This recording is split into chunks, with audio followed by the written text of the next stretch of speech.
Contando 2 semanas após o Ano Novo Chinês, que se iniciou em 22 de janeiro, o Ano do Coelho, celebra-se outro festival importantíssimo na China chamado Yuan Xiaojie, o Festival das Lanternas. E esse ano será celebrado com maior alegria e liberdade pelas ruas do país, já que não está mais sobre restrições relacionadas ao Covid.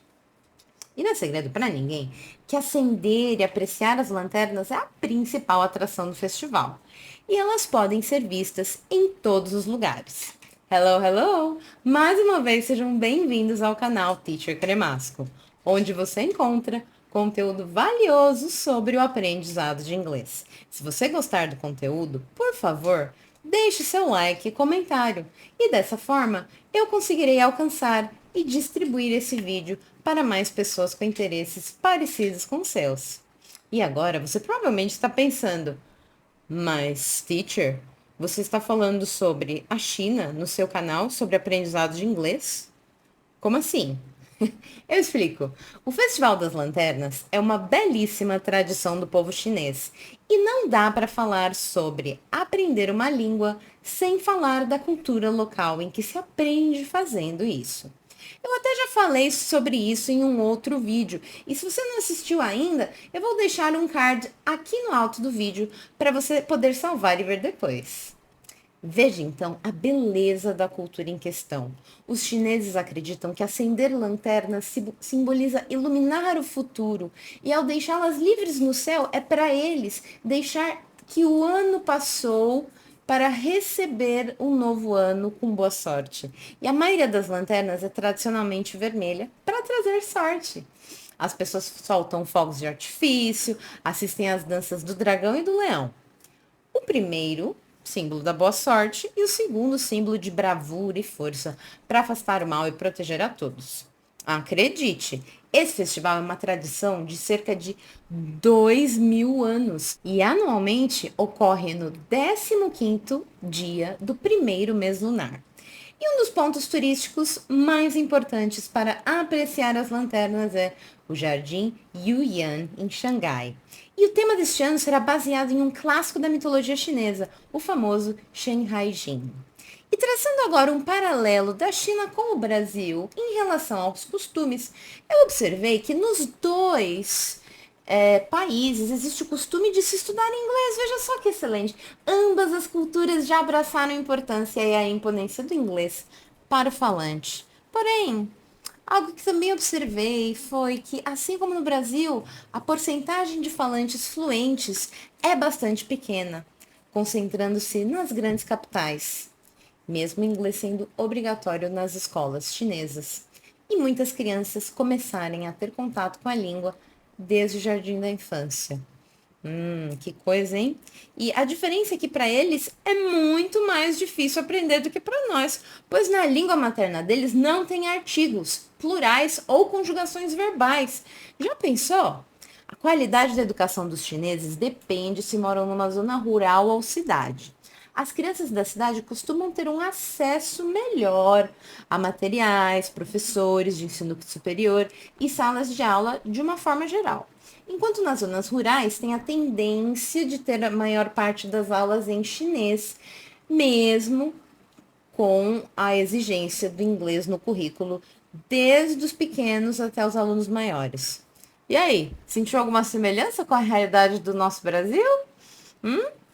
O inglês é considerado a linguagem universal para os negócios, mas apesar disso, muitos chineses sentem que saber inglês tem uma serventia limitada, muito pequena dentro do país, e acabam abandonando os estudos, assim que conseguem uma colocação no mercado de trabalho.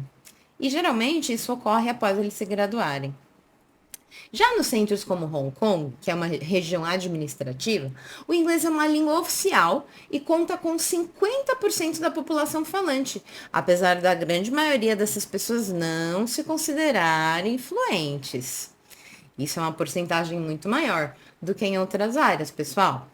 Já em Macau, a taxa é parecida. 28% da população domina inglês básico, pelo menos. E nessas áreas rurais, o uso do inglês é muito baixo ou não existente. E nota-se que muitas pessoas se mostram tímidas de falar, por medo de errar. Olha só, não é que aqui isso acontece também? Veja bem. E encontrei mais um ponto no qual o Brasil e a China se encontram ali. Ambos os países contam com apenas 1% de falantes verdadeiramente fluentes do inglês. E aqui, no Brasil, de acordo com a pesquisa recente de 2022, 5% da nossa população domina o inglês sem fluência. Isso, meus amigos, coloca nosso país em 60º lugar no ranking de proficiência em inglês. Vemos outras semelhanças também, aqui no Brasil. O inglês também está presente nas escolas, mas o que dá errado nesse processo? Vamos refletir? Há muitos fatores que impedem o aprendizado de inglês e tornam os brasileiros cada vez mais distantes da fluência nesta língua. Embora às vezes a metodologia seja inadequada, a demanda por dominar o inglês vem aumentando, já que as pesquisas apontam que o conhecimento nesta língua pode elevar o salário das pessoas em até 52%. E, superando os obstáculos para se tornar fluente, é importante que o aluno perca o medo de falar inglês, seja com o professor ou com pessoas próximas. E além disso, é preciso encontrar uma metodologia personalizada que valorize a história e o estilo de aprendizagem de cada um. Como professora, eu noto que ignorar o background cultural e social do estudante é um erro prejudicial ao seu desenvolvimento. Então, sem conhecer os seus objetivos de aprendizagem, como o aluno deseja usar o idioma e quais foram as suas experiências anteriores com a língua, fica muito difícil estabelecer metas de aprendizagem. Concordam? Que sejam personalizadas. E além disso, não ter conhecimento da personalidade, habilidades, estilo de aprendizagem do aluno vai, consequentemente, atrasar o processo e o progresso. Um aluno, por exemplo, que não gosta de música e vai ter que fazer algo na aula porque todos gostam de música, não é uma boa ideia, por exemplo, aí, né? Então, obrigar esse aluno a assistir filmes, fazer atividades que não o motivam, vai fazer ele perder interesse. Foram aí 2 exemplos. Veja esse cenário. Professor que se relaciona com os interesses dos alunos e traz para as aulas memórias de atividades do dia a dia deles, como ir à farmácia, fazer compras no mercado, esse professor vai ter melhor resultados do que aquele que simplesmente transmite conhecimento de modo tradicional.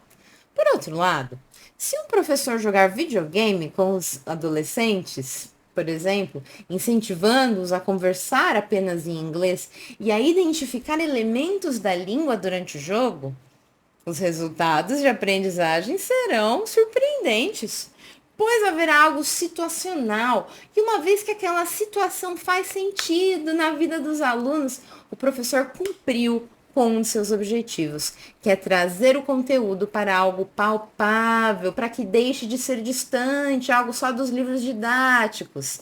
Então, a conclusão que podemos chegar aqui é que sim, as culturas da China e do Brasil são bastante diferentes, mas há algumas semelhanças em relação a como as pessoas encaram o ensino e aprendizagem de inglês. E vemos que sérias mudanças precisam acontecer em ambos países para que a porcentagem de pessoas fluentes suba. E com isso, fazer parte de um processo que talvez ainda leve algum tempo para vermos frutos, mas que será um esforço coletivo. E esse foi mais um conteúdo exclusivo do canal Teacher Cremasco. Por favor, deixe seu comentário, inscreva-se aqui para não perder nenhum vídeo novo, caso tenha gostado. Thank you, nos vemos na próxima. Bye bye!